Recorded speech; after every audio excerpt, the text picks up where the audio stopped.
E hoje meu bate-papo é com a Estela que é mãe da Lavínia, atendida pela PAI, que tem uma história linda. Conta para nós um pouco como é que tudo começou, como foi o diagnóstico, até ela ser encaminhada para a PAI. Então, ela nasceu, aí começou a dar convulsão nela com 3 meses de idade. Aí eu levava ela nos médicos, não sabia o que estava acontecendo com ela. Aí o médico falava para mim que ela não tinha nada. Foi até 10 meses. Aí quando chegou com 10 meses, ela começou a andar. Aí foi quando dava as convulsões, ela caía. Aí eu não entendi o que estava acontecendo com ela. Aí eu levei ela no neuro. O neuro pegou e falou para mim, na primeira consulta que eu entrei na sala com ela, que ela começou a convulsionar, falou para mim que era uma convulsão que ela estava tendo. Uma epilepsia. Aí o médico falou para mim, falou, vamos internar para fazer os exames nela, para poder ver o que ela tem. Que ela tá tendo convulsão, é algum problema neurológico que ela tem.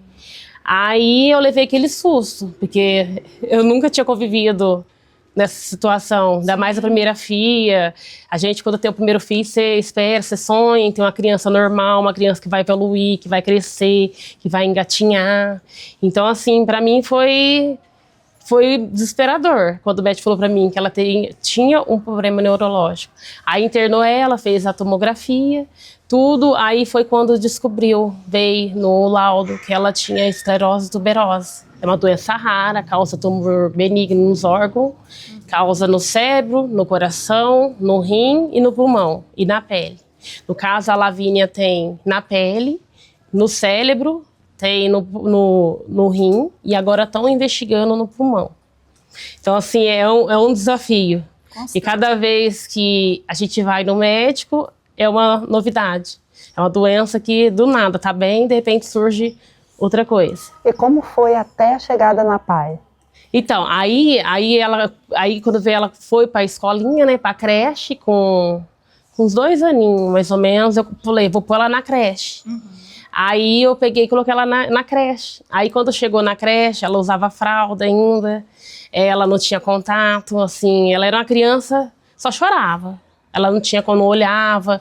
E aí quando eu falei na escola que ela era portadora da esclerose tuberosa, que eu fui explicar para as professoras o que era, elas pegou e falou para mim, falou, vamos deixar ela um pouquinho aqui, mas eu acho que o melhor lugar para ela, no momento, seria a PAI. Sim. Aí, quando ela falou isso, eu chorava, sabia chorar. A diretora da escola, na época da escolinha, veio comigo, ela falou, vou te levar na PAI para conversar, para apresentar o celular, aí foi onde mandou ela para cá. Ela era bem pequenininha na época, eu nem lembro muito bem quantos aninhos ela estava, mas ela é bem petitinha. E me conta uma coisa, durou quanto tempo, mais ou menos, para você perder, assim, aquele medo que você disse, meu Deus, na PAI? Aí até você perceber que não era aquilo que você pensava. Depois que ela veio, que eu fui vendo os trabalhos que a PAI oferece, atendimento, o que a minha filha precisava. Que no caso, a Lavínia, além da esclerose tuberosa, ela tem o autismo. Sim. E o grau dela é o nível 3. Nível de suporte maior, né? Ela não fala, ela usa fralda até hoje, ela tem 13 anos. Então, assim, ela tem um retardo mental grave, vamos falar assim. Sim. Então, ela precisa da PAI. Aí foi quando ela veio pra cá, eu comecei a ver as terapias que ela fazia, tem as enfermeiras, tem as professoras. Eu fui vendo o que a PAI oferece, eu vi que era o melhor lugar que eu poderia pôr minha filha, era ali. Que ali era o lugar que se encaixava o problema dela, ela ali, entendeu? E como você se sentiu como mãe depois ela começou a ser atendida? Eu me senti no céu, porque a PAI, igual eu falo, no início você assusta, mas quando você passa a conviver, a PAI é uma família, né? Quando a gente passa a conviver ali, você recebe todo o apoio que você precisa, muda a tua cabeça. Muda completamente. E o que você viu assim, no desenvolvimento da Lavínia que deixa você maravilhada? Ela, igual eu te falei, ela andava, ela batia muito nas coisas. Ela batia muito. E hoje ela não tinha muito contato com criança. Hoje, se eu vou em festa de aniversário, ela consegue pegar na mão de criança, bate palma com criança. Antigamente ela não chegava perto de criança, era só adulto.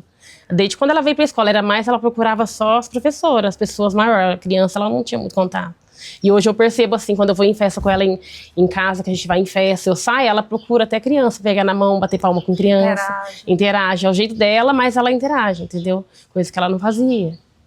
Você passou por um tempo, tem muitas mães que falam para mim assim, olha, teve um tempo que ninguém me convidava para nada, que tinha medo do comportamento da minha filha. Já aconteceu isso com você? Não, eu que tinha medo de sair com ela. Eu tinha muito medo. Eu que tinha medo de sair com ela, entendeu? Por quê?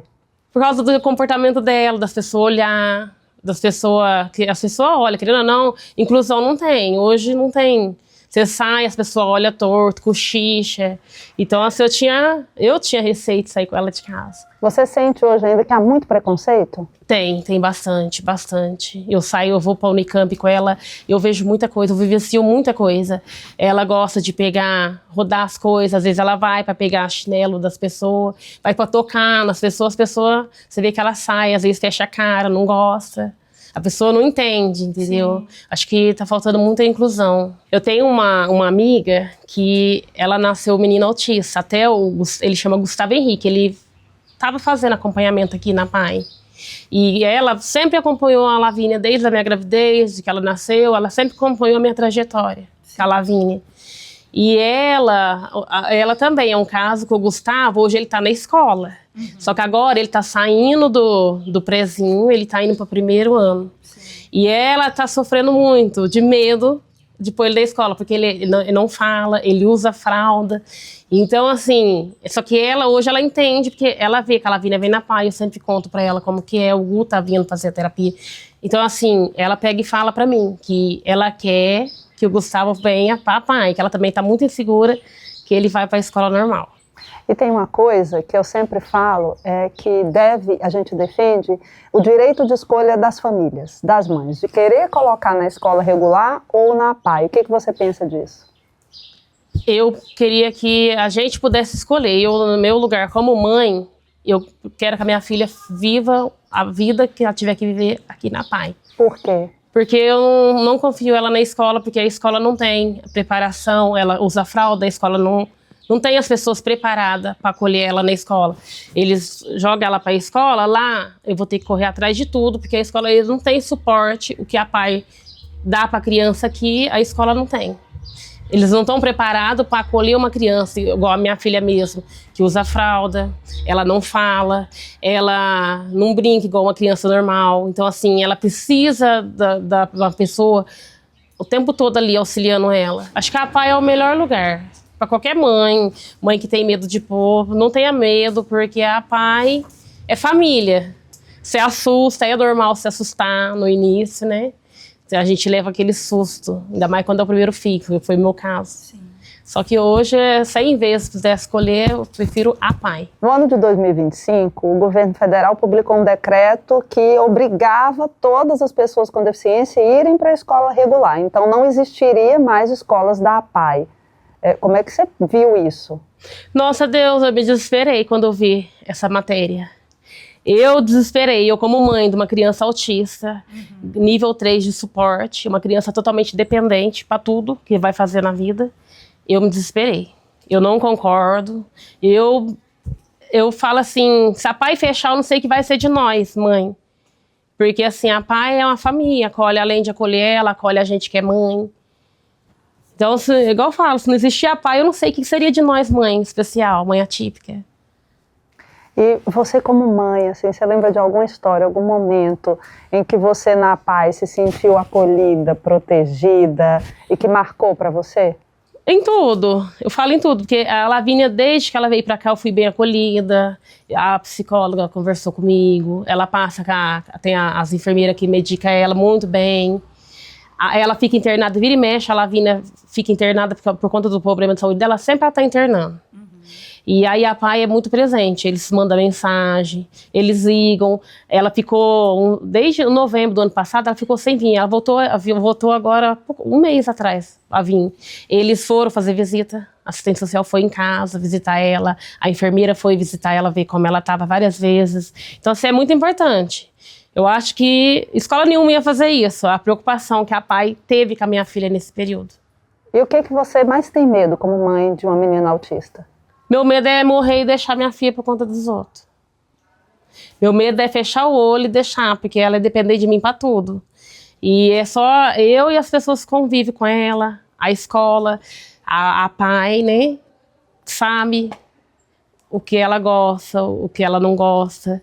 Então, assim, o meu medo é morrer e não ter quem cuida dela. Como é que é o processo? Você tentou, a Previdência negou, entrou na Justiça e está aguardando a decisão, né? Muito injusto, assim, né, esse negócio do BPC, né?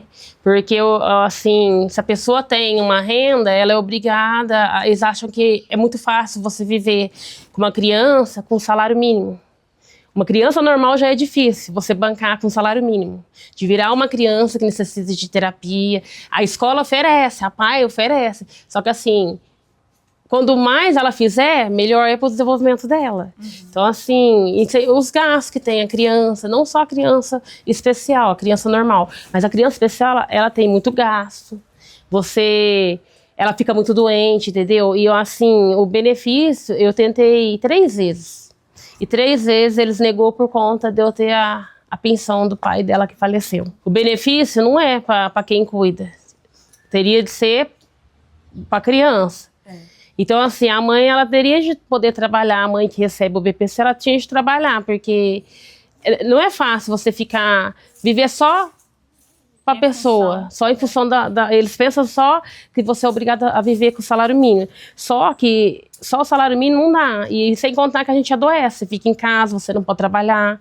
E aí você não faz nada. Quando você trabalha, além de você estar ganhando um salário a mais que ajuda dentro de casa, você está ocupando a cabeça, você está distraindo.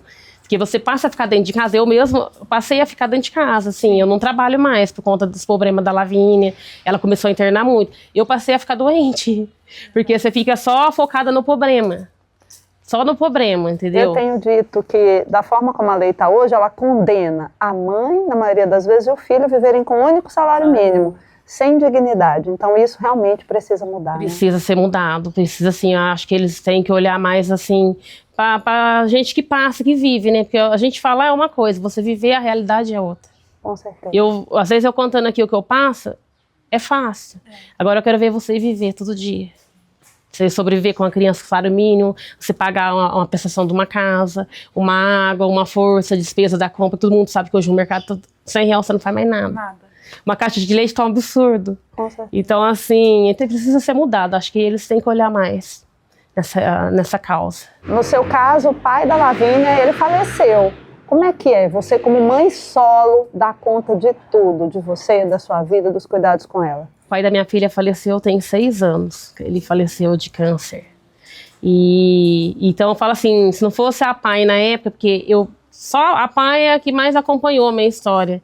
Ele sabe de tudo, né? Com o pai dela, desde a época o pai dela adoeceu, foi o pai doente, a Lavínia com esses problemas, tudo que ela tem. Eu vivo uma fase muito difícil. Só que na época eu trabalhava e tinha a renda dele, né? Era 2 rendas dentro de casa. Aí depois ele faleceu, eu passei a viver com a pensão dele, que é o salário mínimo. Que é muito injusto também, que eu não pego nem o que ele ganhava quando ele trabalhava, é o salário mínimo. Que é a lei hoje, né? A lei que está hoje, salário mínimo. Então, assim, eu acho que precisa ser mais vista essa parte. Que a gente que é mãe solo é muito difícil. É muito difícil ficar dependendo de ajuda. Às vezes a família pode te dar, às vezes não pode. Às vezes você tem que ficar pedindo, sabe? É muito difícil. Eu acho que se é um direito, teria de fazer valer o direito, né? Sim.